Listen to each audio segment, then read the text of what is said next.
Bismillahirrahmanirrahim. Assalamualaikum warahmatullahi wabarakatuh. Innal hamdalillah wassalatu wassalamu ala Rasulillah wa ala alihi wa ashabihi wa man tabi'ahum bi ihsanin ila yaumil qiyamah. Ayah bunda yang dirahmati oleh Allah, subhanallah, ini pertemuan yang kedua dalam rangka kita sama-sama berbagi pengetahuan, sama-sama diskusi, sama-sama sharing, sama-sama meningkatkan pengetahuan dan perbekalan kita dalam rangka untuk mendidik, membina, membimbing, mendampingi ananda kita semuanya. Pada kebersamaan kita yang kedua kali ini, kita akan membahas terkait dengan ciri-ciri terkait ananda yang kecanduan gadget. Nah, ini ada 3 juga, sebagaimana yang di video awal kita membahas terkait dengan sebab-sebab ananda kecanduan gadget ataupun sebab yang kemudian nanti akan membawa ananda ini kecanduan, begitu. Ada 3 hal. Ini pada ciri-ciri juga saya sampaikan 3 biar kita kemudian mudah untuk mengingat. Sekaligus karena memang ciri-ciri ini menjadi alarm, menjadi sensor. Oh, ini ananda ada ciri-ciri kecanduan atau enggak ya, begitu. Biar kita semuanya benar-benar mewaspadai sebelum terjadi, maka kita kemudian sudah melakukan satu antisipasi. Yang pertama, ayah bunda yang dirahmati oleh Allah, ciri anak itu sudah mulai kecanduan atau ketagihan dengan gadget adalah marah ketika dilarang, marah ketika dipisah dengan gadgetnya, ataupun bahkan marah ketika dipanggil saat dia bermain gadget. Dipanggil saja itu marah. Jadi kalau dipanggil kemudian dia nggak nyaut, kemudian kita kemudian memanggil lagi, itu dia merasa nggak nyaman dan kemudian marah. Reaksi dari ketidaknyamanannya atas interaksinya dengan gadget itu kemudian dia marah. Entah dia berteriak, entah dia menangis, entah kemudian dia berkata-kata yang tidak bagus, begitu. Jadi luapannya adalah marah. Ketika kemudian kita memberikan satu celah yang tidak nyaman akan kebersamaannya dengan gadget itu, karena merasa dirinya sudah sedemikian terikat dengan gadget itu, memiliki satu ketergantungan, tidak bisa terpisahkan barang sebentar, walaupun sekedar dipanggil untuk menjawab ataupun menoleh. Apalagi kemudian ketika kita panggil untuk mendekat ke kita, wah itu subhanallah berat gitu ya.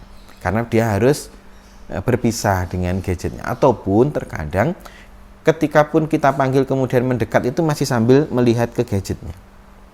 Itu. Ini hal yang pertama. Maka sebagai pengalaman pribadi saya kemudian untuk ngecek hal ini kepada anak saya membuat kesepakatan kepada anak saya itu. Kalau sedang menggunakan HP, kok dipanggil 2 kali tidak menyaut, atau kemudian tidak bisa datang, atau tidak bisa menaruh HP-nya, ya, dipanggil 2 kali, maka kemudian ada kemungkinan HP-nya akan istirahat dulu. Jadi ada pengurangan waktu dalam penggunaan gadgetnya, ya, penggunaan HP-nya sesuai dari jadwal yang sudah diberikan. Nah, gitu nggih. Ini biar kemudian tidak terbawa, tidak larut dalam interaksinya dengan gadget itu, seakan-akan kemudian itu satu-satunya yang menjadi teman dan pendamping hidupnya. Seakan-akan sudah cukup hidupnya dengan gadget itu. Pokoknya ketika sudah terpenuhi itu semuanya, seakan-akan sudah selesai. Kemudian yang kedua, ciri-ciri ananda yang sudah kecanduan gadget itu adalah suka menunda tugasnya atau suka menunda hal-hal yang berkaitan dengan dirinya. Bahkan kalau sudah sampai kecanduan, bukan hanya menunda tapi meninggalkan. Jadi urusan PR, urusan belajar itu bisa ditunda-tunda karena ngejar apa yang pengen diraih dalam gadgetnya, atau ada yang pengen dilakukan dengan gadgetnya, atau kemudian bahkan meninggalkan. Sudah nggak mau mandi, kadang makan juga kelupaan gitu ya, sarapan, makan siang, ataupun kadang malam dan sebagainya sudah lupa. oh ini tadi sudah makan atau belum dan sebagainya. Kadang cukup duduk aja, atau mungkin mengikuti generasi terbaru di era ini, yaitu generasi yang baring-baring aja begitu ya, bersama dengan HP-nya. Maka ini ketika kemudian sudah ada penundaan terhadap pekerjaan, terhadap tugas, terhadap hal-hal yang kemudian menjadi aktivitasnya yang real di dunia nyata ini, kemudian itu ditunda atau bahkan kemudian dilupakan, maka ini sudah mengarah sebagai ciri-ciri anak-anak yang sudah kecanduan.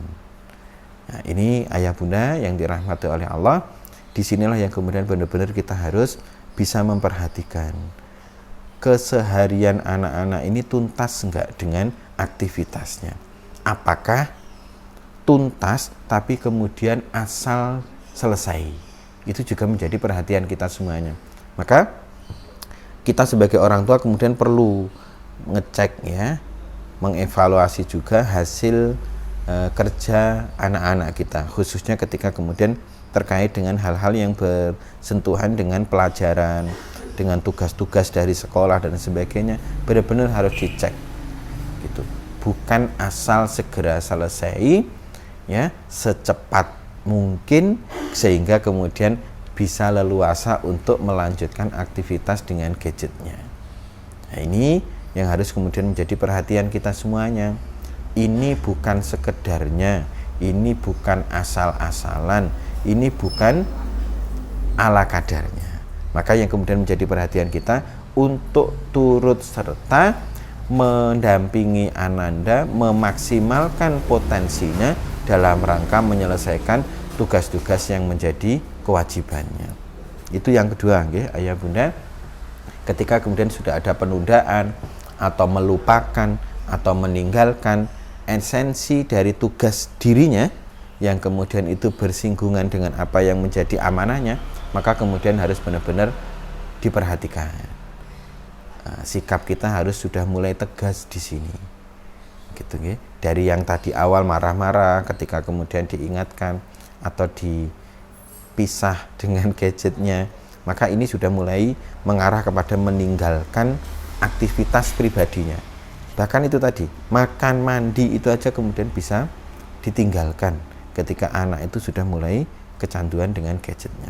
Kemudian yang ketiga, ayah bunda, ini sudah mulai agak meningkat ya, tingkat kecanduannya yang kemudian benar-benar harus mendapatkan perhatian khusus, yaitu anak yang sudah kecanduan gadget, ciri-cirinya adalah saking asiknya dengan gadget, dia sudah tidak begitu peduli dengan apa-apa yang ada di sekitarnya. Entah itu dengan orang tua, dengan saudara, atau mungkin dengan barang-barang, benda-benda yang ada di sekelilingnya. Apakah benda-benda itu rapikah, bersihkah, sesuai enggak tempatnya, itu sudah tidak peduli lagi. Karena dia sudah asik dengan dunianya situ, dunia maya. Dunia nyata seakan-akan sudah tidak menjadi satu perhatian. Sudah enggak ada lagi kepedulian terhadap apa yang ada di sekelilingnya. Dan ini sangat berbahaya. Jadi kalau yang kedua tadi lupa terhadap tugas dirinya pribadi, terhadap dirinya, yang ketiga ini sudah meningkat. Dia sama kali nggak peduli dengan apa yang terjadi di sekitarnya. Bahkan ketika orang tuanya minta tolong pun, dia sudah nggak begitu merespon apa yang kemudian menjadi permintaan orang tuanya. Dia pengen asik dengan situ, merasa bahwa itulah yang kemudian menjadi dunianya. Dan ini sangat berbahaya karena akan menghilangkan sisi asasi pada jiwa seorang anak. Dia seakan-akan menjadi makhluk di dunia maya itu yang kemudian sudah tidak menyadari lagi akan hakikat dirinya sebagai makhluk yang nyata. Seakan-akan sudah selesai di situ. Bisa komunikasi, bisa interaksi dengan teman-teman yang ada dalam saluran gadgetnya, seakan-akan sudah cukup. Sedangkan dengan yang ada di sekelilingnya sudah seakan-akan tidak memiliki satu kepedulian, tidak memiliki satu kebutuhan, tidak ada memiliki satu interaksi untuk kemudian menjalankan kehidupannya secara normal sebagaimana asasinya sifat manusia ini. Ayah bunda yang dirahmati oleh Allah, 3 hal tadi benar-benar menjadi perhatian kita semuanya untuk bisa kita lihat pada ananda kita. Kita evaluasi, kita analisa mana yang kemudian sudah terjadi. Maka benar-benar hal-hal yang kemudian mengarah kepada sana, ya, ketika ciri-ciri ini kemudian ada, benar-benar kemudian menjadi perhatian kita semuanya agar ananda kita kembali menjadi sosok pribadi yang semestinya, bahwa hidup ini memang modern, hidup ini sudah canggih, hidup ini memang eranya digital, eranya dengan gadget, tetapi itu bukan satu-satunya dunia yang kemudian harus dijalani. Ada dunia yang sebenarnya yang kemudian benar-benar harus difikirkan, difokusi, dipersiapkan, dan itulah yang kemudian benar-benar akan membawa satu bentuk kesuksesan dalam kehidupan ini. Semoga Allah senantiasa menguatkan kita semuanya sebagai ayah bunda untuk terus memberikan pendampingan yang terbaik bagi ananda ini, yang kesemuanya adalah untuk kebaikan masa depannya, masa depan keluarga kita, masa depan umat manusia seluruhnya. Terima kasih atas perhatian. Mohon maaf apabila ada kata-kata yang kurang berkenan. Assalamualaikum warahmatullahi wabarakatuh.